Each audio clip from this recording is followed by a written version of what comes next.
libro los varios y diversos lances de un día de guerra en Francia. Acontece que, al escribir de la guerra, el narrador, que antes fue testigo, da a los sucesos un enlace cronológico puramente accidental, nacido de la humana y geométrica limitación que nos veda ser a la vez en varias partes.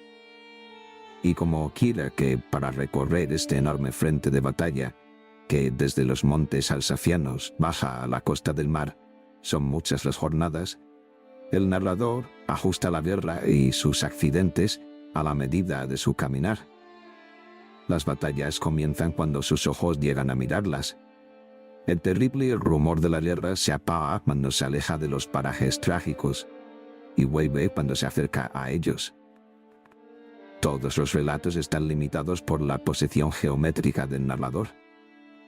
Pero aquel que pudiese ser a la vez en diversos lugares, como los teósofos dicen de algunos faquires, y las gentes novelescas de Cagliostro, que, desterrado de París, salió a la misma hora por todas las puertas de la ciudad, de cierto tendría de la guerra una visión, una emoción y una concepción de todo distinta de la que puede tener el mísero testigo, sujeto a las leyes geométricas de la materia corporal y mortal. Entre uno y otro modo, habría la misma diferencia que media entre la visión del soldado que se bate sumido en la trinchera y la del general que sigue los accidentes de la batalla encorvado sobre el plano. Esta intuición taumatúrgica de los parajes y los sucesos, esta comprensión que parece fuera del espacio y del tiempo, no es, sin embargo, ajena a la literatura, y aún puede asegurarse que es la engendradora de los viejos poemas primitivos, vasos religiosos donde dispersas voces y dispersos relatos se han juntado, al cabo de los siglos, en un relato máximo, cifra de todos, en una visión suprema, casi infinita, de infinitos ojos que cierran el círculo. Cuando los soldados de Francia vuelvan a sus pueblos y los ciegos vayan por las veredas con sus lazarillos, y los que no tienen piernas pidan limosna a la puerta de las iglesias, y los mancos corran de una parte a otra con alegre oficio de terceros, cuando en el fondo de los hogares se nombre a los muertos y se rece por ellos, cada boca tendrá un relato distinto, y serán cientos de miles los relatos, expresión de otras tantas visiones, que al cabo habrán de resumirse en una visión, cifra de todas. Desaparecerá entonces la pobre mirada del soldado para crear la visión colectiva, la visión de todo el pueblo que estuvo en la guerra y vio a la vez desde todos los parajes todos los sucesos. El círculo, al cerrarse, engendra el centro, y de esta visión cíclica nace el poeta, que vale tanto como decir el adivino. Yo, torpe y vano de mí, quise ser el centro y tener de la guerra una visión astral, fuera de la geometría y de cronología, como si el alma desencarnada ya mirase a la tierra desde su estrella. Mi droga en esta ocasión me negó su efluvio maravilloso. Estas páginas que ahora salen a la luz no son más que un balbuceo del ideal soñado. Volveré a Francia y al frente de batalla para acedrar mi emoción, y quién sabe si aún podré realizar aquel orgulloso propósito de escribir las visiones y las emociones de un día de guerra. Firmado, Valle Inclán. Filo de medianoche encendí la lámpara. Me puse delante, y mi sombra cubría el muro. Abrí el libro y deletreé las palabras con que se desencarna el alma que quiere mirar el mundo fuera de geometría. Después apagué la lámpara y me acosté sobre la tierra con los brazos en cruz, como el libro previene. Artesius, astrólogo siracusano, escribió este libro que se llama en latín Clavis Majore Sapientae. Fin del prólogo.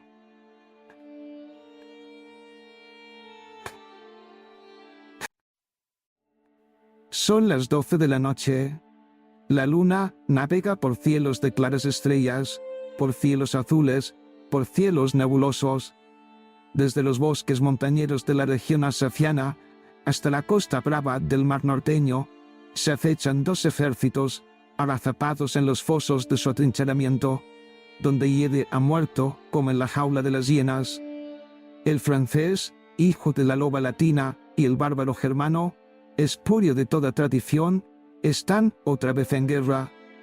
200 leguas alcanza la línea de sus defensas desde los cantiles del mar hasta los montes que dominan la verde plana del Rin.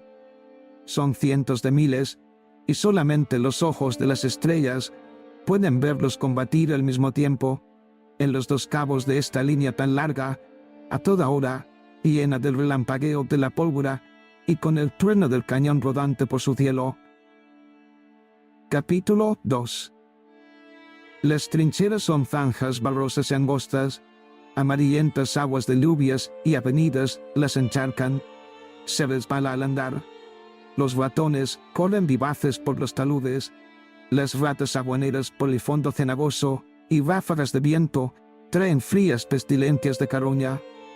En el talud de las trincheras, los tapadores han cavado hondos abrigos donde se guarecen escuadras de soldados, y en los lugares más propicios para las escuchas y centinelas, silos con miraderos disimulados entre pedruscos y ramajes.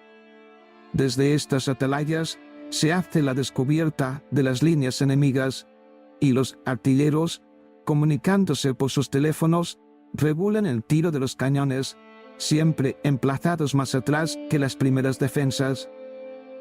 Ante los dos fosos enemigos se tienden campos de espinosas alambradas, y hay esguevas donde los muertos de las últimas jornadas se pudren sobre los huesos llamondos de aquellos que cayeron en los primeros días de la invasión.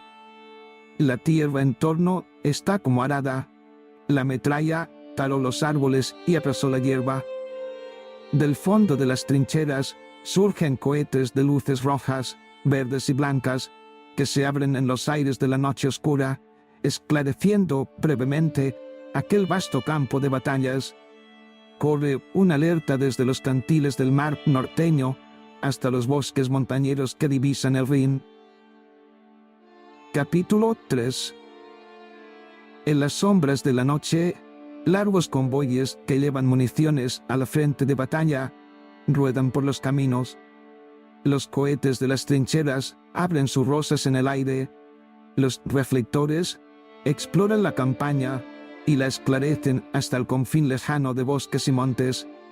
Se muestra de pronto el espectro de un pueblo en ruinas, quemado y saqueado, mientras por la carretera, en el lóstrego del reflector, corre cojeando algún perro sin dueño.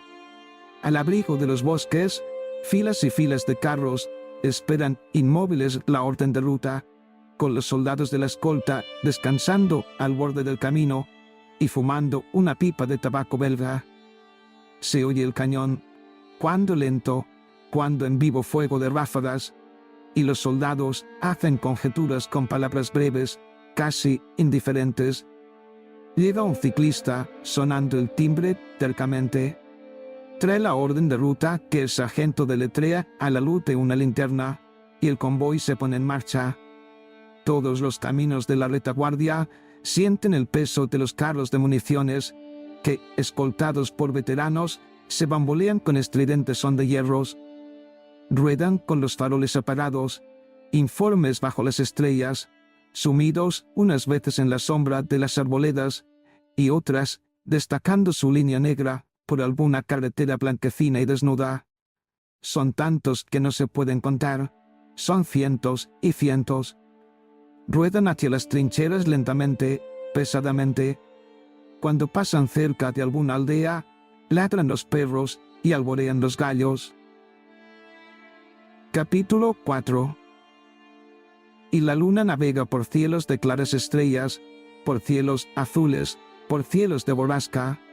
Sobre las 200 leguas de foso cenagoso, los cohetes abren sus rosas, tiembla la luz de los reflectores, y en la tiniebla del cielo bordonean los aviones que llevan su carga de explosivos para destruir, para incendiar, para matar.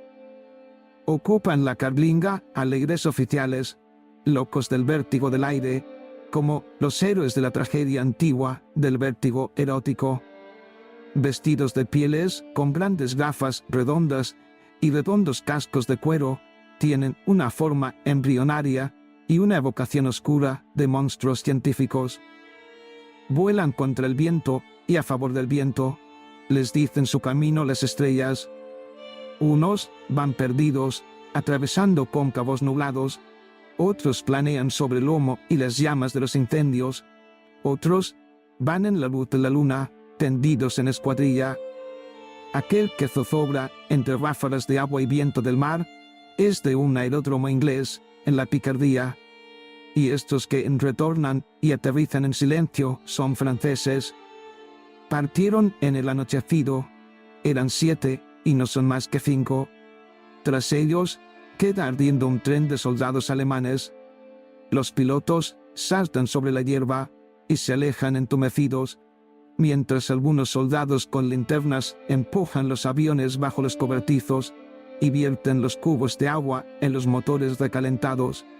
Es un campo de aviación a retaguardia de las líneas donde se batalla, en un paraje llano revestido de céspedes.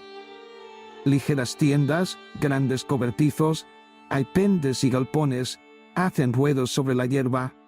Tienen el color de la noche y se desvanecen en ella. Solo le alza sus siluetas la luna cuando navega por claros cielos estrellados. Capítulo 5. Granizos y ventiscas en los montes alsacianos y en los Vosgos. Ya cantó 2 veces el gallo. Las trincheras tienen una cresta blanca, y soterrados en ellas, vestidos de pieles como pastores, los centinelas acechan el campo enemigo, asomando apenas tras el parapeto cubierto de nieve.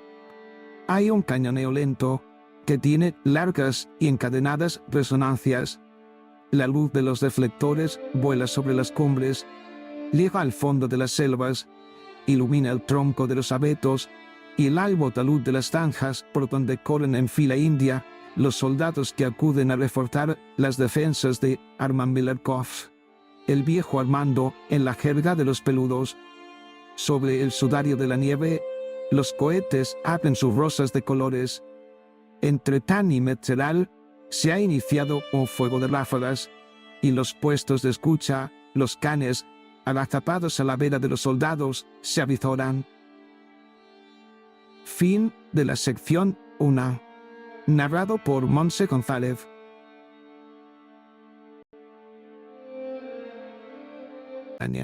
Destaca 2 centinelas de pérdida. Salen cautelosos, arrastrándose sobre la nieve, se sumen en la noche. La trinchera alemana, toda abardelada y defendida por espinosa red de alambre, está al otro lado de un calvero, no más lejos de 100 pasos.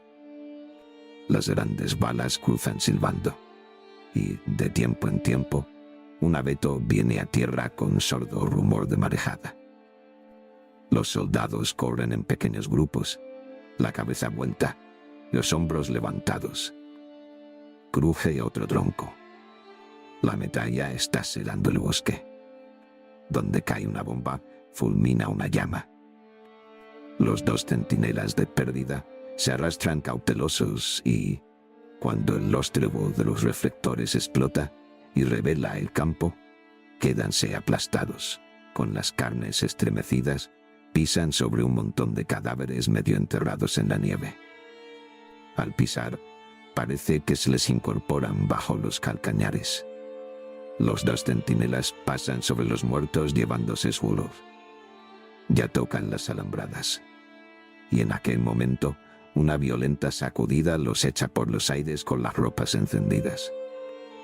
El repuesto de cartuchos que llevan en las cananas estalla como una cohetada. Caen ardiendo. Simulan 2 peleles. De los cascos sale una llama azul. Los soldados franceses, desde sus trincheras, miran el suceso con pena. En el observatorio de Lavenfeldkopf, un teniente murmura hablando con su compañero.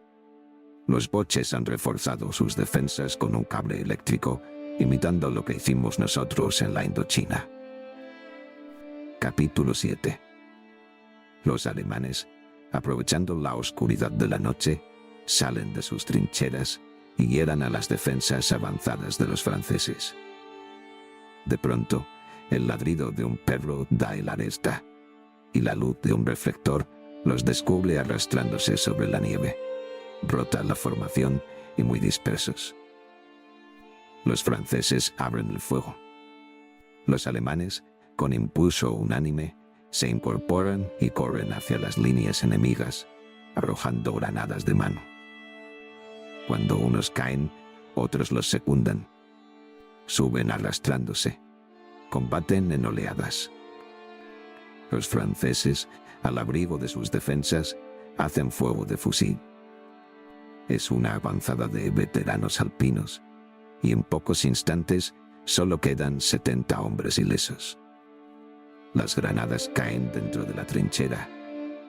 Están rotos los hilos del teléfono, y 2 soldados se destacan voluntarios para reparar la avería. Estalla una granada, y dobla al uno sobre el otro. Quedan en un escorzo blando, sin horror, como 2 hermanos que se besan. El teniente de la segunda compañía, metido en la garita del teléfono, escribe un parte. Se oyen los gritos de los alemanes al penetrar en la trinchera. El teniente dobla el papel y lo sujeta bajo el collar de un perro que espera moviendo la cola. Le alaba, le saca fuera y lo hace rastrear. Parte el can como una centella. El teniente da algunos pasos y tropieza con un herido que se queja caído en el fondo de la trinchera. Otro se venda la frente algo más lejos. El teniente Breali los anima con una gran voz. ¡Viva Francia! ¡Arriba los muertos! Y los muertos se levantan, y hay una gran basculada dentro de aquel foso lleno de oscuridad, de fango y de tumulto. 2 ametralladoras francesas rompen el fuego sobre el árido descampado por donde avanzan los alemanes. Sus tiros se cruzan metódicamente como una expresión matemática, indiferente y cruel a los hombres. A través de la selva nevada huye la sombra del can. Corre al flanco de un foso, entra por una senda donde están detenidos muchos carros en fila. Aparece y desaparece. Salva de un salto el ramaje de los abetos caídos sobre el camino.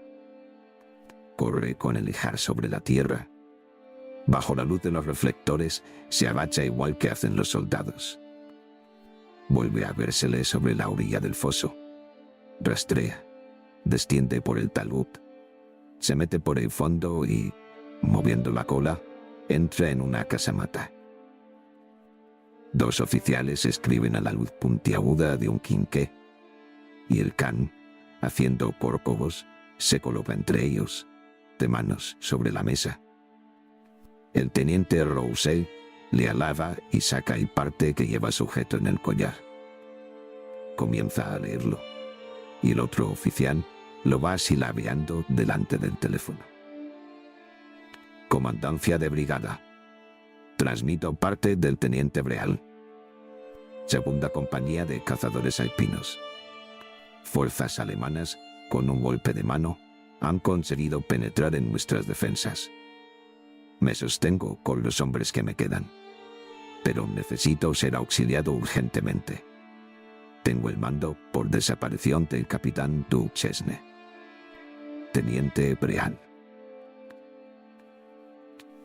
Capítulo 8. Entre Tan y Metzeral, el cañadeo de tarde en tarde se enrabia, pero luego decae en su terca y lenta medida. Los 2 fosos enemigos galguean por negros bosques y resonantes quebradas, cuando despeñados, cuando cimeros. Cruje astillado el tronco de los abetos, y al doblarse bajo la tempestad de nieve y de metralla, el ramaje ciega los caminos. Metzeral está ardiendo, y la vislumbre de las llamas corre sobre las aguas del río. A una y otra orilla, las casas muestran sus esqueletos rojos y humeantes. caen sordamente los muros y las techumbres. Desde el comienzo de la guerra resplandecen todas las noches las hogueras de Metsedal. En los pórticos de las iglesias, bajo las rotas arcadas, se guarecen mujeres y niños. Las vacas de un establo andan perdidas sonando las esquilas. En las calles abandonadas se amontonan huchas, camas y ropas. Un matrimonio con 2 niños mira arder su casa, acurrucado al abrigo de otras casas en ruinas. El hombre tiene en brazos al más pequeño, y la mujer llora con los dedos enredados en la mata despeinada. El infante se queja con un balido, y el padre le contempla sin hablar, llenos de tristeza los ojos. A su lado, con la cabeza sobre un cesto boca abajo, duerme una niña. El padre la ha cubierto con su chaquetón, y asómanle los pies calzados con zuecos y medias azules. La madre se levanta con un repente y descubre el rostro pálido del pequeño. Se muere, ¿no ves que se muere? Ya no tenemos hijo. El hombre calla, y la mujer mira al marido. No puede ser que le tengas constantemente. Debe estar muerto. Dámele. El hombre mueve la cabeza. Entonces la mujer llora. ¡Qué horror de guerra! Éramos tan felices. La pequeña se revuelve bajo el chaquetón. Se incorpora sobresaltada, dando gritos. ¡Se murió nuestro bebé! ¡Se murió nuestro bebé! El padre murmura sombríamente. Aún no. También responde el válido triste. La madre arrebata al niño de los brazos del padre. El niño tuerce los ojos, tiene una sacudida, y de la nariz afilada le afluye un hilo escaso de sangre negra. La hermana sigue gritando. ¡Se murió nuestro bebé! ¡Se murió nuestro bebé! El padre la toma en brazos y pega su rostro contra el rostro de ella. «Calla, hija mía, calla». La pequeña comprende y, sofocando los sollozos, besa suavemente la barba del padre. Pero luego torna a suspirar. «Se murió nuestro bebé». Y comienza la madre. «Se lo llevó Dios, se lo llevó Dios, se lo llevó Dios». Tiene el gesto obstinado y los ojos secos. Con 2 dedos oprime los párpados rígidos de su niño muerto. Los cazadores alpinos desfilan hacia las trincheras. Pasan sin verlos, encorvados bajo la borrasca de nieve. Se hunde el techo de una casa, y en las calles desiertas resuena el galope de las vacas perdidas, con el tolón de los cencerros. El cañoneo, terco y lento, no cesa entre las 2 hogueras de Tan y Metsedal. Capítulo 9. Los ecos de la guerra se enlazan desde la costa norteña hasta los montes alsacianos. Al estampido de las bombas surgen las llamas de los incendios. Arden las mieses y las sobrecogidas aldeas, y las ciudades que lloran al derrumbarse las torres de sus catedrales. Caen miles y miles de soldados en la gran batalla nocturna, y quedan rígidos y fríos bajo el temblor de las estrellas. Las escuadras se aclaran de pronto, a veces rompiéndose por el centro para buscar el ataque de flanco, a veces bajo una bomba que estalla y abre en ellas brecha como en el fuerte muro de un castillo. Las ametralladoras cruzan sus fuegos haciendo raya, desgranan sus tiros sobre anchos espacios, arrasan las líneas de soldados. Unos caen al modo de peleles recogiendo grotescamente las piernas. Otros abren los brazos y quedan aplastados sobre la tierra. Otros se doblan muy despacio sobre el hombro del camarada. Y entre tan diversos modos de morir, se arrastran los heridos oprimiéndose las carnes desgarradas, sintiendo fluir por entre los dedos la sangre tibia, dilatados los ojos con el horror de ser hechos prisioneros. Miles de cañones hacen fuego en batería, y bajo el impulso de los grandes proyectiles, Se abre el aire con aquella queja dilatada y profunda que tienen las ratas al parir. Por caminos que cavaron los zapadores y alcanzan la línea de fuego, los camilleros conducen a los heridos. El primer socorro se les presta en la trinchera, al amparo de profundas casamatas que tienen charcos de sangre en el piso terreno y el aire impregnado de olor a cloroformo. Sobre la cuneta de las carreteras, procurando el socaire de bosques y colinas, esperan inmóviles, en largas hileras, los carros de la Cruz Roja.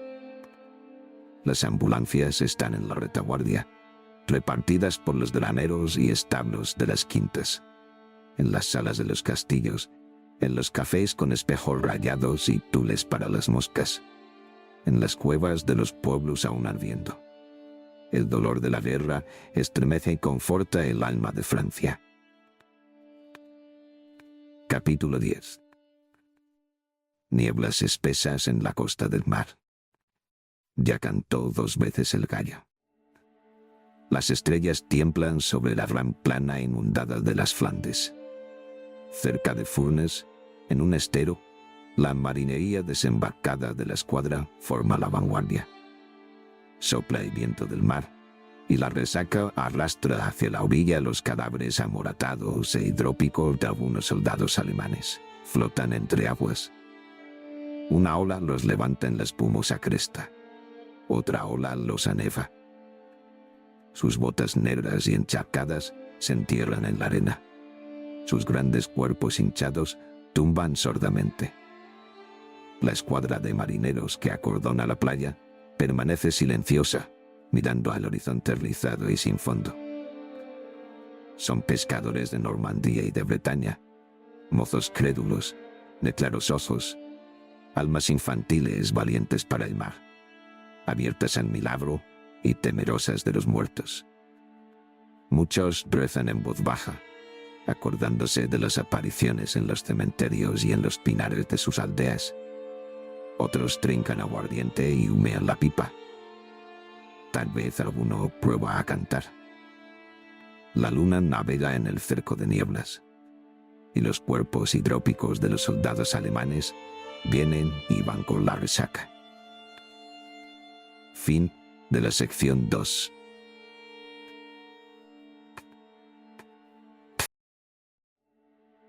Un teniente de navío, acompañado de un condestable, baja por la ribera redoblando las guardias.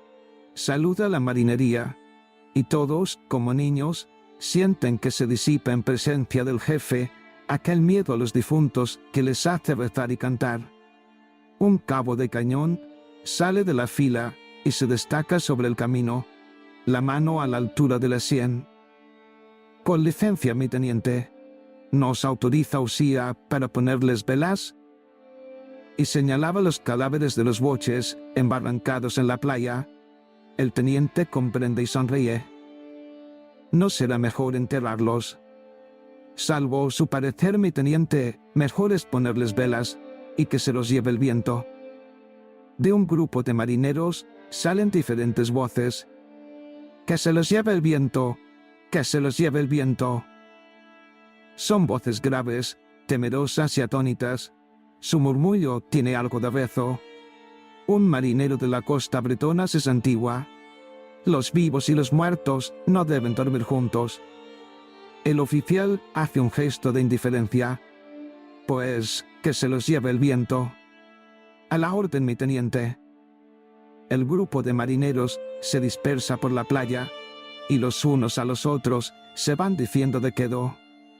Ala, a ponerles velas.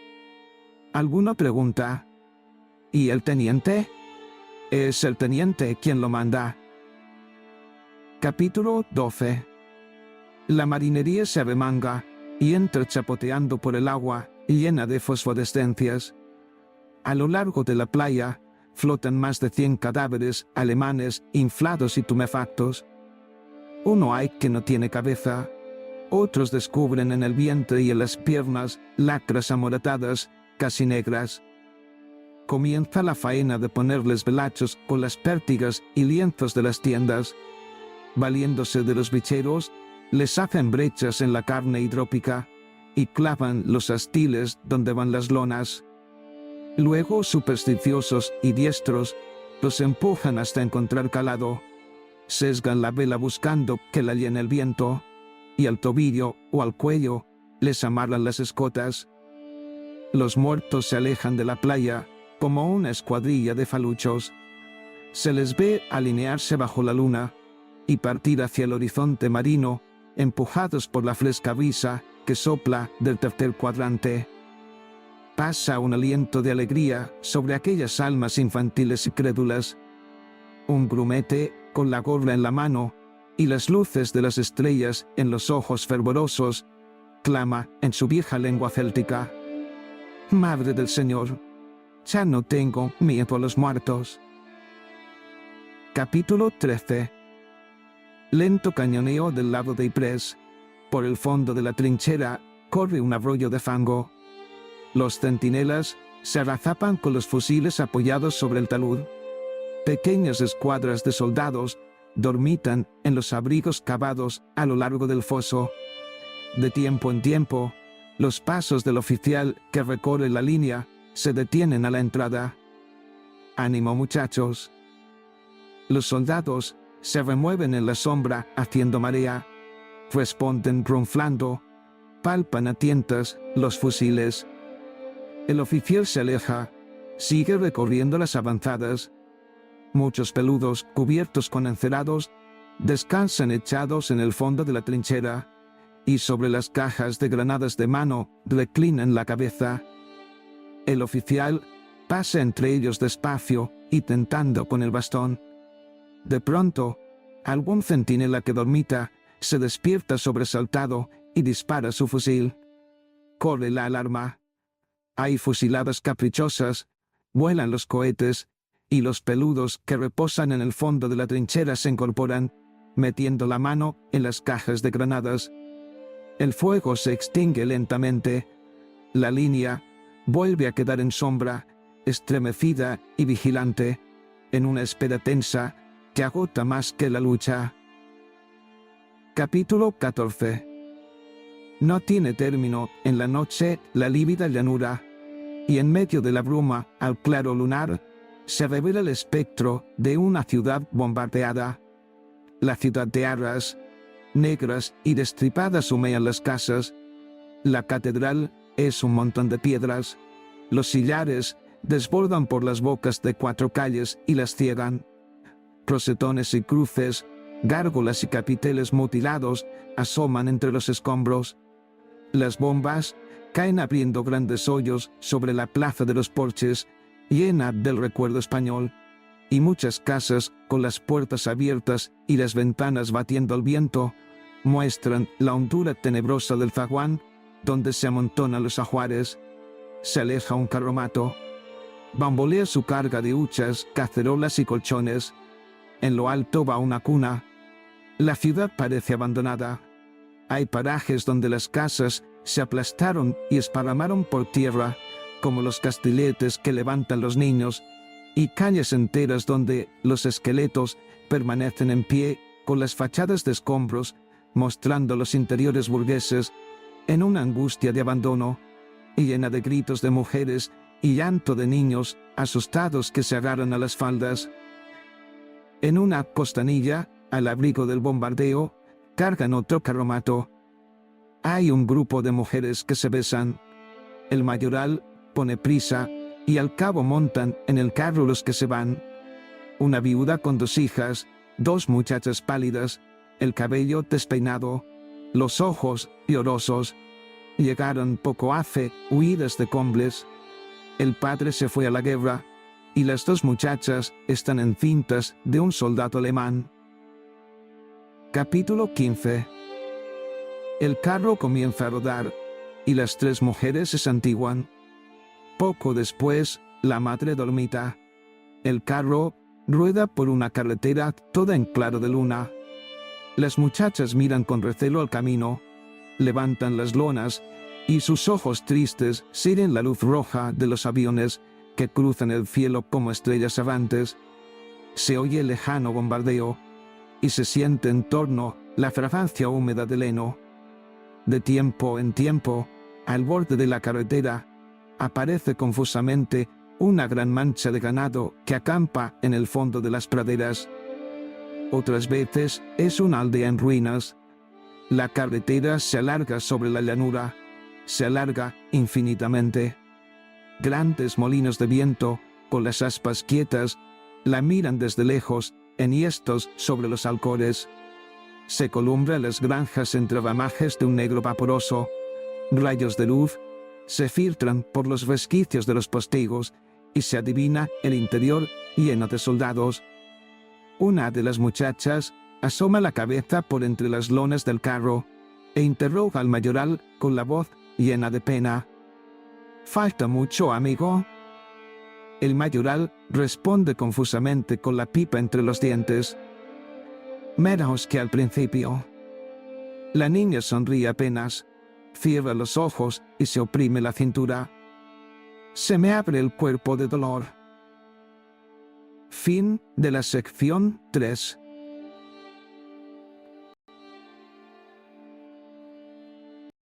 Sección 5. Capítulo 21. En la sala de operaciones, blanca e iluminada, médicos y enfermeros con delantales no se dan reposo lavando heridas, restañando la sangre, rasgando vendajes. Sobre los tableros de mármol, las lámparas de alcohol levantan sus lenguas azules. Los ayudantes desinfectan tijeras y pinzas. El olor del cloroformo, olor a manzanas, satura el aire. El doctor Verdier murmura mientras desnudan a un herido. Me temo que seamos desbordados. Habrá que ver de habilitar la iglesia porque aquí pronto nos faltará sitio. ¿Y paja? ¿Tendremos paja para hacer camastros? Está librándose una gran batalla. Se oye el bombardeo lejano y constante. Patrullas de caballería, carros de ametralladoras, convoyes de municiones escoltados por tropas de infantes desfilan sin intervalo por la única calle de la villa para ir a perderse en la bruma del suroeste. Capítulo 22. Desde hace muchos días, ingleses y franceses bombardean sin tregua las líneas alemanas en tierras de Flandes y Picardía. Todos los caminos de la retaguardia están llenos de carros y de tropas. No cesan de cruzar automóviles del Estado Mayor. En algunos parajes el barro es tanto que los soldados se entierran hasta la cintura y los carros no pueden rodar. Largos convoyes quedan horas y horas detenidos sobre la cuneta de las carreteras, al socaire de los árboles que desmocha la metralla. Horas y horas hasta que llega una orden con el cambio de ruta. La vasta línea del horizonte se abre con el relámpago de los cañones. Son tantos que su claridad se enlaza y parece un enorme pestañeo de la tierra en tinieblas. Desaparecen los ejércitos en el silo de sus parapetos, y en la negra llanura sin hombres, el estruendo de las bocas de fuego tiene la resonancia religiosa y magnífica de las voces elementarias en los cataclismos. Las tropas acantonadas en la retaguardia sienten el impulso unánime de correr hacia adelante. Los soldados abren el corazón a la victoria, y los caballos saludan con sensuales relinchos el caliente olor de la pólvora. En medio del horror y de la muerte, una vena profunda de alegría recorre los ejércitos de Francia. Es la conciencia de la resurrección. Los artilleros, enterrados en sus casamatas, regulan el tiro de los cañones con un sentido matemático y devoto, como artífices que labrasen las piedras de un templo. Es la religión de la guerra, y como las almas tienen hermandad, sus palabras son breves, pero la virtud de la sonrisa y la luz de los ojos se comunican en silencio. Cuando, asomados a las troneras, contemplan el incendio de las granadas, cobran aquella expresión radiante que las santas apariciones ponían en el rostro de los místicos. Capítulo 23. Las bombas caen en lluvia sobre las trincheras alemanas. Las desmoronan, las escombran, las arrasan. Es un ciclón de fuego. Y la artillería teutona Si responde rabiosa en unos parajes, en otros, calla impotente para cubrir la extensa línea que los aliados atacan. Sus parapetos están llenos de muertos, y los soldados atónitos, huraños a los jefes, esperan el ataque de la infantería enemiga, sin una idea en la mente, ajenos a la victoria, ajenos a la esperanza. Eran los dueños de la fuerza, y advierten oscuramente que otra fuerza superior ha nacido contraria a ellos, contraria a los destinos de Alemania. Una sima profunda se abre en aquellas almas ingenuas y bárbaras, otro tiempo llenas de fe. Los jefes sienten la muda repulsa del soldado, el deshacimiento de la tierra invadida, el anhelo pacífico por volver a los hogares, y a los que están en las trincheras se les emborracha para darles bríos, y a los que sirven las ametralladoras se les trinca con ellas para que no puedan desertar. Y el látigo de los oficiales que recorren la línea de vanguardia pasa siempre azotando. Capítulo 24. El grito enorme de la batalla estremece toda la tierra picarda. Las aldeas están llenas de soldados, de caballos, de carros de municiones. En las esquinas hay puestos de café caliente, y los ventorrillos de las carreteras, iluminados por una luz de petróleo, rebosan de uniformes. La lumbre de las pipas abre rojos reflejos en las caras que gesticulan en un vaho de humo, y se enraciman delante del mostrador. De tarde en tarde, un soldado sale a la puerta, mira al cielo y tiende la mano para cerciorarse de la lluvia. A lo largo del camino, carros de ametralladoras, carros de forrajes, carros de municiones, carros de artillería esperan la orden de ruta. Cruzan automóviles con oficiales y se pierden rápidamente en la niebla.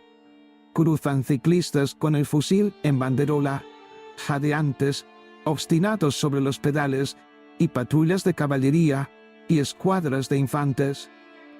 Canta en la noche una gaita de escoceses. Los cohetes abren sus rosas en el aire.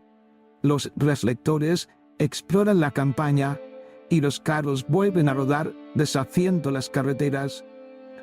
Tres grandes hogueras rojean sobre la llanura. 3 aldeas que los alemanes al retirarse han puesto en llamas.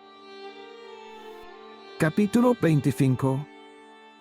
Algunos artilleros duermen sobre el heno en el establo de una granja, y el imaginaria da voces golpeando en la puerta. ¡Orden de partir! ¡Orden de partir! Se saca el ganado tirando de las coleras y se engancha a tientas. Llueve. Los artilleros, malhumorados, van de una parte a otra como sombras. ¡Cochino tiempo! Se tropiezan, se injurian, hacen estallar los látigos sobre las ancas de los caballos. Una voz interroga: ¿se sabe a dónde vamos? Y otra voz responde: al baile de las peladillas. ¡Qué noche de aguas! Los caballos alargan el cuello sacudiendo las orejas bajo la lluvia. En la oscuridad, los hombres y las bestias con su halo de niebla tienen una lentitud incorpórea. No puede distinguirse quién habla, y las voces están llenas de vaguedad, como si viniesen de muy lejos. Cochino tiempo y cochina guerra. ¿Cuándo acabará esto? Esto no acaba nunca. Un soldado grita enfurecido: ¡So!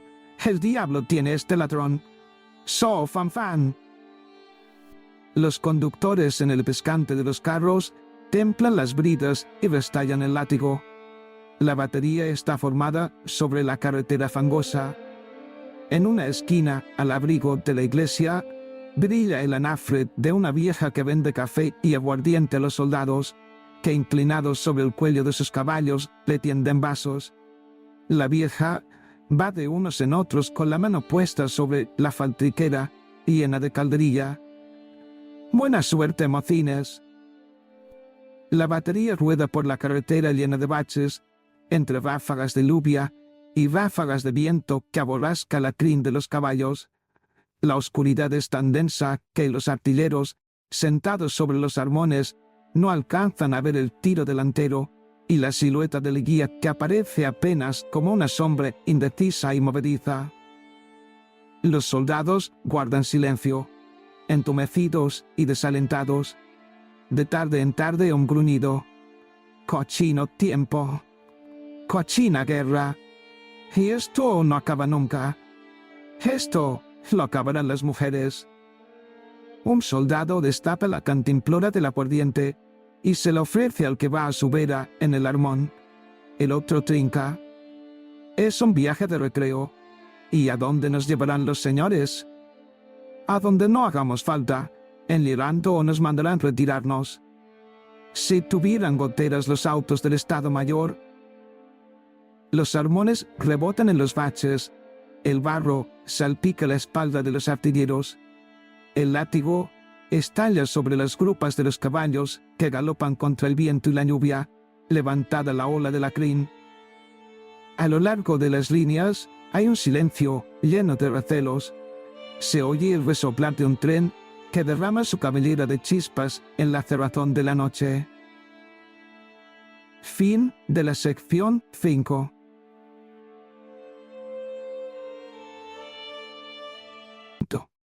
Lluvia y viento a todo dar de Dios. Una silenciosa escuadra de peludos avanza en fila india, chapoteando en el barro de la trinchera. El cabo explora el camino con una linterna sorda que abre ráfagas de luz en la negrura del foso. Son 16 hombres tristes y entumecidos. 16 voluntades sumisas al destino de Francia. Avanzan por la trinchera anegada, resbalando, cayendo, levantándose cubiertos de cieno, resignados al viento, a la lluvia y a la muerte. De tiempo en tiempo, entre el sordo rumor de su marcha, se percibe el entrechoque de palas y zapapicos. En algunos parajes, la tufarada de podredumbre escalofría las carnes. En otros, el fuego de los cañones alemanes ha removido la tierra a tal extremo que de la trinchera no queda el más leve vestigio, y los soldados se extravían en un lao de barro. Tomin, el cabo de la escuadra, explora el campo y en voz baja da órdenes para abrir el desagüe. Los soldados trabajan con una resignación sombría y un pozo de odio para aquellos que invaden la tierra francesa. Aquellos soldados chatos y brutales que cantan como salvajes, que combaten borrachos, que soportan el látigo de los oficiales, que son esclavos en una tierra donde aún hay castas y reyes. Para los soldados franceses, el sentimiento de la dignidad humana se enraiza con el odio a las jerarquías. La marsellesa les conmueve hasta las lágrimas, y tienen de sus viejas revoluciones la idea sentimental de un melodrama casi olvidado, donde son siempre los traidores, príncipes y reyes. Capítulo 27. Los 16 hombres de la escuadra trabajan en silencio. Están a pocos pasos de las líneas alemanas, y el más leve rumor puede descubrirles. Abren una zanja que en pocos momentos se atulle de agua fangosa. Las alambradas rotas y retorcidas salen de entre el barro desgarrándoles la carne, y cavan enredados en ellas.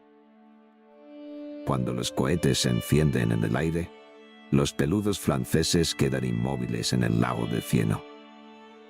De tarde en tarde, una ametralladora perdida en la noche desgrana sus truenos. El sonido se esfuma a intervalos en las ráfagas del viento y la lluvia. Tiene repliegues profundos, como si tomase la forma quebrada del terreno. Se revela de pronto, y de pronto se amengua, en una línea llena de dramatismo. Los soldados prolongan la zanja hasta un barranco, y el agua se precipita haciendo torrente. Comienza a perfilarse la forma de la trinchera. Aparecen algunos muertos enracimados en el fondo, y los soldados van sacándolos de entre el cieno y alineándolos sobre el talud. Desentierran dos ametralladoras retorcidas como virutas. El cabo mete su linterna por la boca de los abrigos. La luz tiembla sobre el agua dormida. Las ratas trepan asustadizas por el muro de tierra, y unas botas negras e hinchadas rompen el haz de la charca. Las aguas hacen un círculo en torno. Los pies del muerto tienen un ligero vaivén. El cabo murmura: dejaremos para mañana achicar el agua. Un peludo se acerca y mete la cabeza atisbando por detrás del cabo. Aquí parece que no se ha salvado ninguno. El cabo le mira por encima del hombro. Las ratas, esos ya descansan. Pues tú no te cambiarías por ellos. Y al cabo, si no hoy, mañana todos estaremos así. Se alejan encorvados bajo el temporal.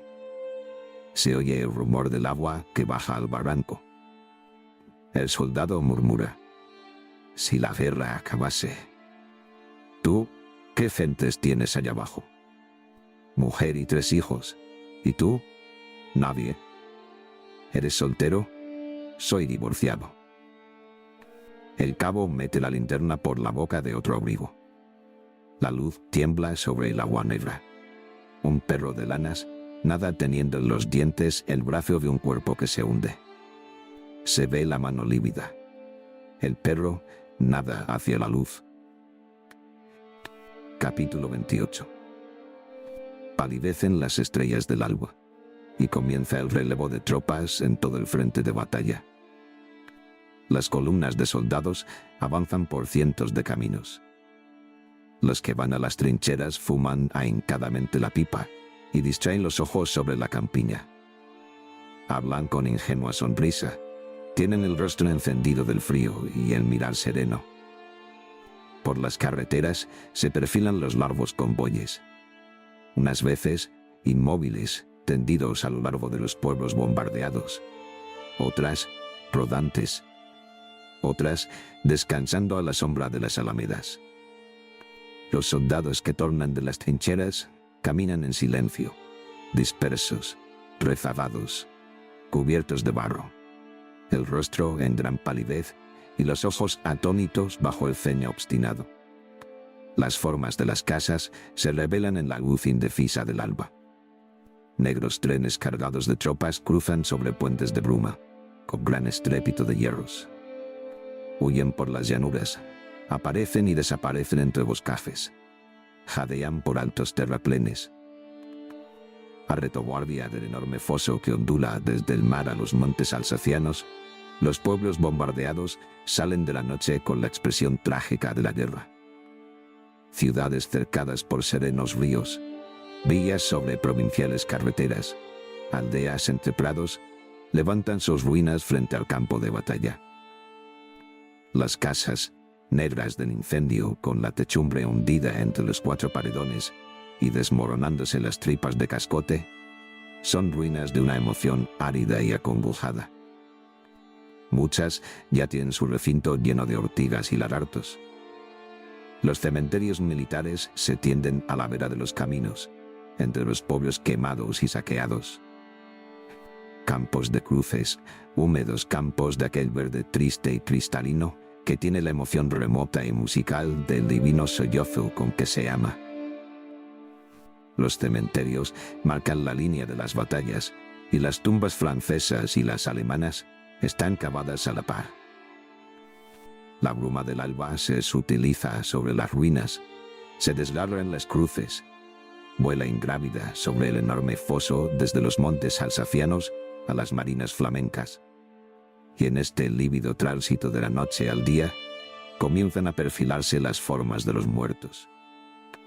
Hay parajes donde se amontonan, y otros de muchas leguas llenos del canto de los pájaros, como olvidados de la matanza. Este momento frío y gris, en que el soldado al salir de las tinieblas de la noche mira en torno suyo los compañeros muertos, las ametralladoras rotas, la trinchera desmoronada, es el más deprimente de la guerra. Las tropas vuelven de las trincheras a sus alojamientos con una expresión de trágica demencia. Y al ventero, delante de la puerta donde se detienen a beber un vaso de vino, y a los viejos que labran los campos, y a las mujeres que guían un carricoche, a todos cuanto preguntan de la batalla, responden con el mismo gesto obstinado, con la misma voz apasionada: no pasarán. Capítulo 29. Esta misma hora es de nieve y ventisca en los montes alsacianos, de niebla espesa en el mar, de fría lividez en la Champaña. Pero en las 200 leguas de foso cenagoso, lleno de ratas y de resplandores, donde el peludo tirita con las manos doloridas sobre el fusil, estallan las bombas desmoronando los parapetos, desgranan las ametralladoras sus truenos, se abre el eco profundo de las minas. Hay parajes llenos de ardor, de ira y de tumulto, que repentinamente quedan en silencio con sus largas hileras de muertos aplastados sobre la tierra. Grandes vuelos de cuervos se abaten bajo el cielo del alba. Se queja el herido oculto en la maleza, y el que se arrastra por el borde del camino, y el otro cubierto de sangre, que se recuesta sobre el talud de la trinchera, y aquellos tan pálidos, con la frente vendada, que abren los ojos sobre el cabezal de las camillas. Las patrullas exploran el campo, y por las 1000 trochas que arriban a la línea de fuego, van los soldados en difuso deslayo. Para no resbalar en el lodo, se apoyan en fuertes maquilas, y por distintas trochas los camilleros vienen y van. En alguna casamata, a la redonda de la estufa donde hierve el agua del café, los oficiales conversan de guerra y de mujeres. Son jóvenes, y para la vida y para la muerte tienen una sonrisa llena de gracia inconsciente, como en el tiempo de la Gran Revolución. Fin de la sección 6.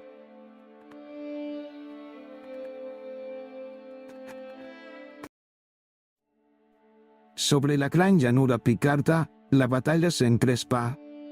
Por el laberinto de zanjas cavado a retaguardia de la primera línea de trincheras y camino para llegar a ellas, avanzan escuadras de infantes ingleses y franceses, que corren en fila india, resbalando y chapoteando en el barro, anhelantes por llegar. Las bombas alemanas ruedan, encendiendo los aires en el caos gris de la niebla, y estallan, desmoronando los taludes. En algunas ocasiones queda cegado el paso, y la tropa desfila bajo la descubierta del fuego enemigo, ligera y dispersa. El vasto campo de la batalla se les aparece de pronto, nebuloso y profundo, estremecido de instante en instante por las lumbres y el trueno de los cañones. Agazapándose, entran otra vez en el laberinto de zanjas, y caminan, enterrados en el barro hasta las curvas, pero con un aliento nuevo. Pelotones de infantes arriban a la primera línea de trincheras por diversos caminos y en distantes parajes. El laberinto de zanjas es un hormiguero de hombres. Sobre el talud que da vista al campo enemigo, las escuadras alinean sus fusiles y hacen fuego por descargas. Los torpedos, al estallar, destruyen los parapetos y sepultan a los hombres. Trazan en el cielo su lenta curva, caen humeantes, abren hoyos profundos, y en el fondo de la llanura flamea sobre el cielo negro el resplandor de 3 aldeas en llamas, rodeadas de clamores. Un cerco de mujeres trágicas que abrazan a sus hijos y de viejos que levantan los brazos. Capítulo 32. Filo del amanecer, la infantería de los aliados se lanzó fuera de sus trincheras, asaltando las defensas alemanas. Los soldados, tendidos en ala, corren con la cabeza baja, alentados por el fuego de la artillería. Resbalan, caen, chapotean, salvan las zanjas, se desgarran en las alambradas. Alguna vez, en los socavones de las balas desaparecen, sumiéndose lentamente, y el agua fangosa hace remolino en torno de los cascos. Solo las manos asoman pidiendo auxilio. Tan hondo cavaron las balas en la tierra. Hay parajes que son verdaderos tremedales. Las ametralladoras alemanas cruzan sus fuegos, y filas enteras caen como si se doblasen. En medio de la humareda, algunos soldados, muy destacados, siguen avanzando la carrera, la granada en el puño. Las columnas de asalto se suceden en oleadas. Los muertos quedan atrás, aplastados sobre la tierra, medio desnudos, desgarradas las ropas por las explosiones. Los heridos se arrastran por las esguevas, buscan dónde cobijarse, y hallado el seguro, levantan sus clamores pidiendo socorro. Nadie me vale, nadie me vale. Una gota de agua. Camilleros, camilleros, camilleros. ¿Y me dejáis morir? ¡Ah! ¡Oh! ¡Ah! Nadie me vale, nadie me vale. La niebla está llena de estas voces perdidas, empañadas de dolor, pero las olas de soldados siguen atravesando la llanura. Corren de cara a las trincheras alemanas, atuidas de muertos, y arrojan sus granadas, y dan voces con la dramática alegría de la guerra. La llamarada de las aldeas, flameando sobre el cielo negro, pasa sobre sus ojos y les cubre el alma de un impulso de ira resplandeciente. Boches, bárbaros boches. Capítulo 33.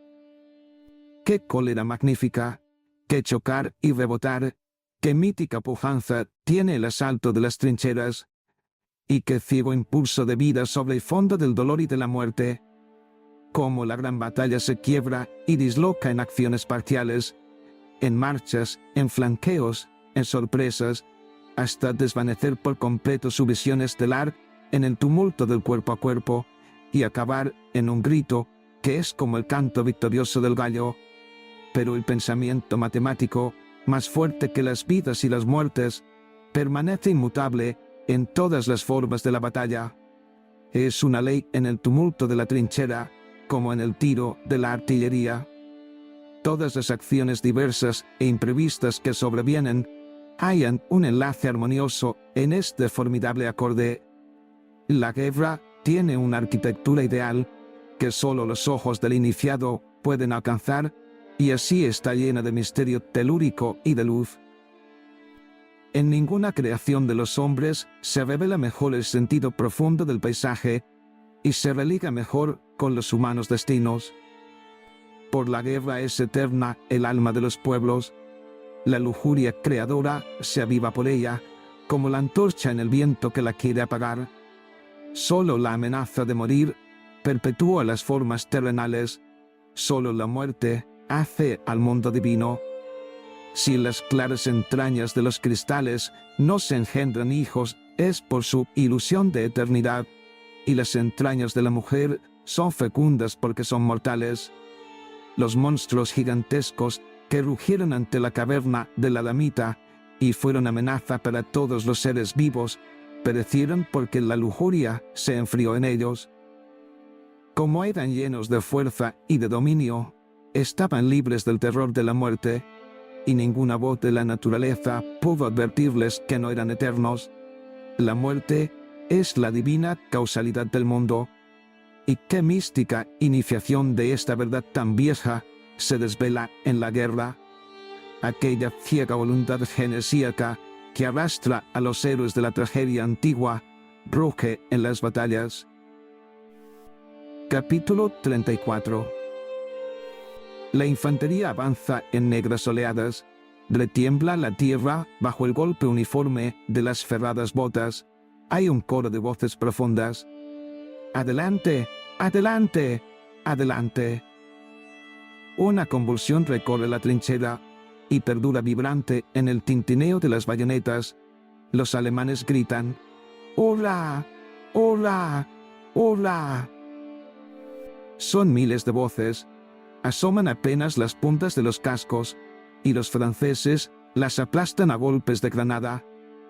Al abrigo de la trinchera, desmoronada y llena de muertos, los alemanes hacen fuego de repetición. Acompasados, se echan los fusiles a la cara y disparan. Innumerables lagartijas de llama rasgan las tinieblas. La ola de asaltantes, zuavos y legionarios extranjeros penetra en la trinchera, y un bramido bestial los acoge. Las granadas ponen fuego en las vasijas de paja y en los capotes de los muertos, y el humo y el olor de la carne chamuscada sirve de fondo al clamor de los heridos. Un soldado alemán, envuelto en llamas, corre a través del campo dando gritos. El incendio, que rampa solapado por el fondo de la trinchera a momentos, bajo el golpe de las granadas, se aviva y surge, llenando de reflejos las puntas de los cascos y el acero de las bayonetas. Se revela el rostro de los soldados, pálidos, salpicados de sangre, cubiertos de lodo, con los ojos agudos como puñales. La artillería de los aliados bombardea el campo que se extiende a retaguardia de la trinchera, y su fuego de cortina cierra el paso a las reservas que acuden a reforzar la primera línea. Los heridos alemanes se incorporan suplicantes. «¡Franceses! ¡Camaradas! ¡Camaradas!».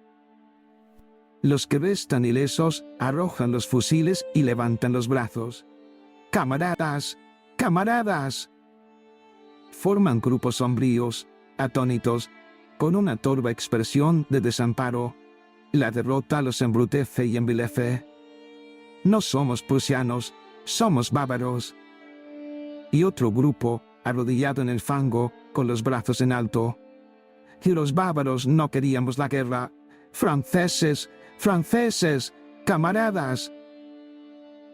Perdida la esperanza de vencer, ciega como un instinto, ingenua y brutal, parecen bueyes desalentados. Los franceses les conceden cuartel con el gesto orgulloso de la victoria. Capítulo 35. Las tropas inglesas atacan en la izquierda del Ancre. Cientos de cañones, tronando al mismo tiempo, abren sus rojas colas en la bruma del amanecer y tiembla sobre la tierra un arco de luz.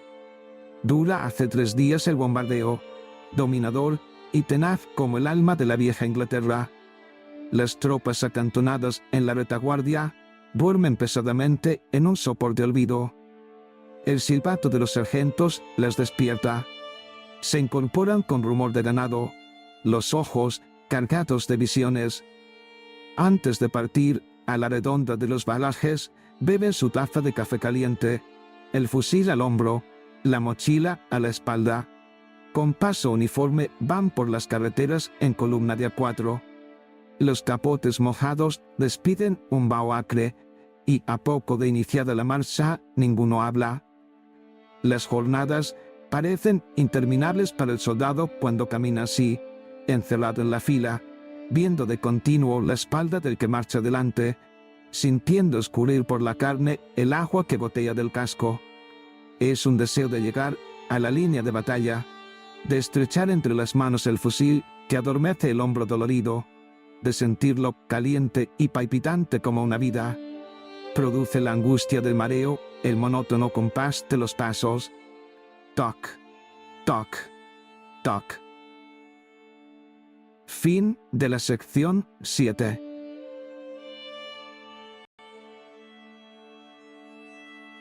Las tropas alemanas abandonan las trincheras que la artillería enemiga desmorona y aplasta. Inician una retirada sigilosa, y aun cuando para encubrirla sostienen el fuego en algunos sectores, las patrullas inglesas, que mantienen el contacto, descubren la maniobra. Los cañones alargan sus tiros, y comienza el bombardeo de la segunda línea. Los reflectores esclarecen el campo, y bajo el cielo nebuloso del alba pasa un vuelo de aviones.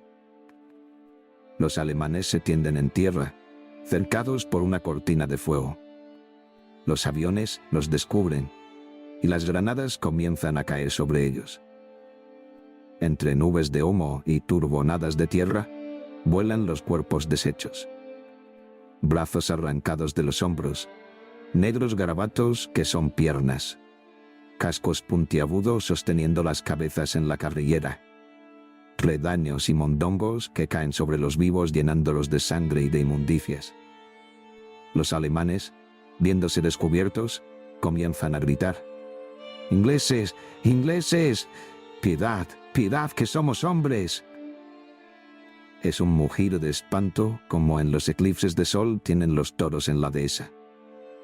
Sobre el horizonte, tiembla de continuo el resplandor de la batalla, y el tronar de la artillería parece una voz que saliese de los abismos de la tierra. Capítulo 37. La caballería india, distribuida en fuertes escuadras, espera tras la línea de ataque. Un estremecimiento la recorre.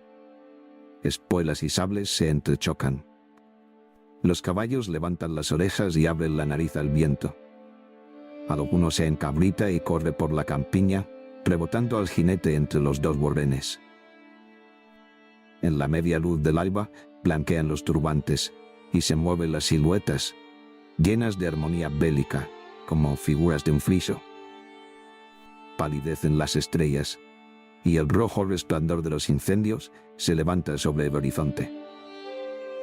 Es el momento en que la caballería india se lanza, con la rienda suelta, para hacer prisioneros. El galope de los caballos sacude la tierra con un vasto rumor lleno de evocaciones antiguas. Los jinetes corren con los sables en alto, los ojos ardientes, la boca estremecida por una sonrisa blanca que descubre los dientes. Los alemanes, viéndoles llegar, levantan los brazos. ¡Piedad! ¡Piedad! Los jinetes indios pasan acuchillándolos y revuelven los caballos con los sables siempre en alto. El corbotajo fulgura feroz sobre los turbantes. Resuena un grito de asombro y de cólera. ¡No dan cuartel! ¡No dan cuartel! Los alemanes retroceden empuñando los fusiles. Miran llegar a los jinetes entre nubes de humo y, parapetados en los socavones de las granadas, hacen fuego. Se encabritan los caballos y corren por el campo con largo relincho, el belfo palpitante, afrontados los ojos, levantada la crin. Una montura con la rienda suelta galopa espantada arrastrando al jinete que va caído sobre la grupa, sin turbante, frotando la melena negra como el ala del cuervo, y un borbotón de sangre sobre el pecho. Los alemanes, entre descarga y descarga, levantan un terrible grito. ¡Muere Inglaterra!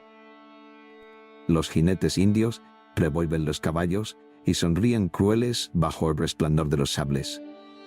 Dan la última galopada sobre un campo de muertos y se tornan a su real. Capítulo 38. El cuartel general de Sir Francisco Murray, veterano de las guerras coloniales, está en un palacio de estilo neoclásico, en el fondo de la Picardía. Al cuartel general llegan de continuo las nuevas de la batalla. Bajo la gran avenida de Álamos se cruzan los automóviles del Estado Mayor. Los ordenanzas hablan con los soldados ciclistas que, prontos a partir, esperan al pie de la escalinata. En las vastas salas, apagadas y desiertas, resuena el timbre de los teléfonos. 4 oficiales trabajan en la biblioteca, que tiene las paredes cubiertas de planos militares, y en una estancia inmediata termina la conferencia de 2 generales. Aparecen en la puerta de la biblioteca con los habanos encendidos y una sonrisa jovial. El más viejo tiene grandes bigotes canos y ojos de claro azul infantil enfoscados bajo las cejas. La frente, de una gran blancura, contrasta con las mejillas atezadas y llenas de arrugas. El otro es alto, fuerte, encendido, con anteojos de oro y un gesto de imperio en la boca rasurada. El viejo interroga: ¿Hay noticias de los franceses? Uno de los oficiales devuelve los papeles que tiene delante y le alarga una hoja. Aquí está el comunicado, mi general. Bueno, ¿qué dice? Entre ayer y hoy han hecho 6.000 prisioneros. El general Jovel interrumpe. Nosotros no habremos hecho ninguno. No haremos prisioneros en muchos días. Los oficiales se miraron, y uno aventuró: sin embargo, ayer y hoy nosotros también hemos tenido un gran triunfo. El general Murray hizo un gesto de asentimiento. Pero sin prisioneros. Sir Guillermo Scott, el general viejo, reía con risa cascada. al mismo tiempo que se llevaba una copa de whisky. «Sin prisioneros. ¿Verdad, señores, que los partes sin prisioneros son poco decorativos?» Sir Francisco Murray le miró como se mira a un niño. «Dejémoslo teatral para los alemanes. Nuestros partes son partes ingleses. En muchos días no haremos prisioneros, porque es preciso castigar la felonía de aquellos prusianos que se acercaron gritando que se rendían y, a mansalva, seguros de que los ingleses no pueden tirar contra el enemigo que se entrega, atacaron nuestras trincheras con granadas de mano». Sir Francisco Murray hablaba despacio, con un dejo de disgusto. Uno de los oficiales interrogó: «Mi general, ¿y cuánto tiempo durará la orden de no conceder cuartel?» «Debía durar hasta el fin. El imperio alemán ha faltado a sus pactos, ha faltado a las leyes de la guerra, ha faltado a todos los usos del derecho de gentes. Pero ahora han sido los soldados quienes olvidaron y mancillaron el honor militar como una tribu salvaje, y hemos de imponerles el castigo impuesto tantas veces por nosotros en África y Oceanía». Sonaba el timbre del teléfono, y uno de los oficiales se levantó. En la biblioteca todos callaban. La luz del alba rayaba en los postigos de las ventanas y parpadeaban las luces. Se advertía en todos los semblantes la huella del insomnio. El oficial, que había acudido al teléfono, apareció en la puerta. «Se confirma nuestro avance. Una gran victoria sin prisioneros». Capítulo 39. En el ápice de la noche y el día, sutiles nieblas vuelan sobre los ateridos campos cataláunicos. Tras las nieblas se perfila la masa de un ejército. Ruedan los cañones y galopan los caballos con rumor sonoro, que se difunde por la vasta plana endurecida de la helada, y limitada en su lejanía por azulados bosques. Los oficiales de órdenes caracolean sus caballos al detenerlos frente a los batallones, tendidos en línea bajo las banderas desplegadas. El general Gouraud revisa las tropas y decora las banderas con la Legión de Honor. Tiene un brazo cercenado y el rostro curtido por todos los soles, la mirada exaltada y mística, con una luz azul de audacia sagrada. Besa las banderas al imponer la cruz, y las banderas, rasgadas por la metralla enemiga, flamean sus jirones sobre la figura mutilada del general. Son de una emoción hermana y ejemplar las banderas desgarradas y aquel soldado manco estropeado en la guerra. Cantan los clarines con claras voces. Desfilan al galope los jinetes. Hacen salvas los cañones. Y adelantan las escuadras de infantes, acompasando el paso al redoble de los tambores. Una emoción religiosa cubre la vasta plana, y las sombras antiguas ofrecen sus laureles a los héroes jóvenes de la divina Francia. Capítulo 40. Ypres y Arras, Verdún y Reims, Thann y Metzeral son grandes campamentos. A lo largo de las carreteras, bajo los árboles desmochados, en la puerta de los ventorros, por los establos de las granjas, todo a la redonda de las heroicas ciudades, está lleno de soldados. Patrullas de caballería, con grande y sonoro estrépito, galopan por las carreteras y atraviesan los dormidos burgos. En el fondo de los bosques, soldados con el torso desnudo sacrifican vacas y novillos. Las reses muertas cuelgan de las fuertes ramas, y las que van a morir rebullen acobardadas, dando tirones al ronzal. Por los verdosos y nebulosos ríos bajan los barcos hospitales. Atracan en los remansos para sepultar a los muertos y vuelven a navegar, sonando la campana.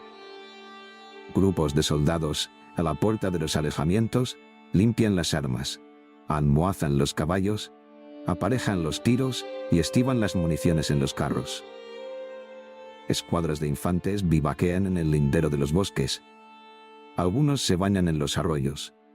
Otros, a la puerta de los albergues, entre los carros y las yuntas, fuman sus negras pipas. mientras los fuertes frisones de redondos cascos trituran el pienso de avena, sepultado el hocico en un talego y humillada a cerviz. Ruedan los convoyes en la niebla del amanecer, despacio, con un vaivén pesado. Bajo la lona sucia se perfila la forma rígida de los cañones, y en el izquierdo del tiro cabalga algún soldado veterano, de rojo mostacho partido en dos pábilos y ojos aldeanos. Claros ojos, acostumbrados a mirar muy lejos, como los del marino, pero menos bruscos, y más llenos del amor de las cosas. Por todos los caminos que conducen al frente de batalla, desfilan los largos convoyes, y, para disimularlos a la escudriña de los aviones enemigos, los carros van cubiertos de ramajes. Desfilan abriendo hondas rodadas, y las escoltas, repartidas a uno y otro lado, marchan en silencio. Los carros verdeantes de las ametralladoras tienen un vivo traqueteo, y entre unos y otros ruedan los que conducen las pesadas y plomizas cajas de municiones. En la retaguardia de las trincheras se tienden bosques quemados por los gases asfixiantes, granjas saqueadas, aldeas en escombros, iglesias con el campanario mocho. Es una sucesión de imágenes desoladas que no se interrumpe desde la costa norteña a los montes de Alsacia. En los atrios de las viejas ciudades estallan las granadas, caen las piedras de las catedrales.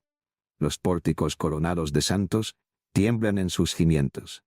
Se rompen los rosetones y las golondrinas vuelan asustadas por las naves desiertas. En la luz del día que comienza, la tierra, mutilada por la guerra, tiene una expresión dolorosa, reconcentrada y terrible. Fin de la sección 8. Fin de La Medianoche. Visión estelar de un momento de guerra. De Ramón del Valle Inclán.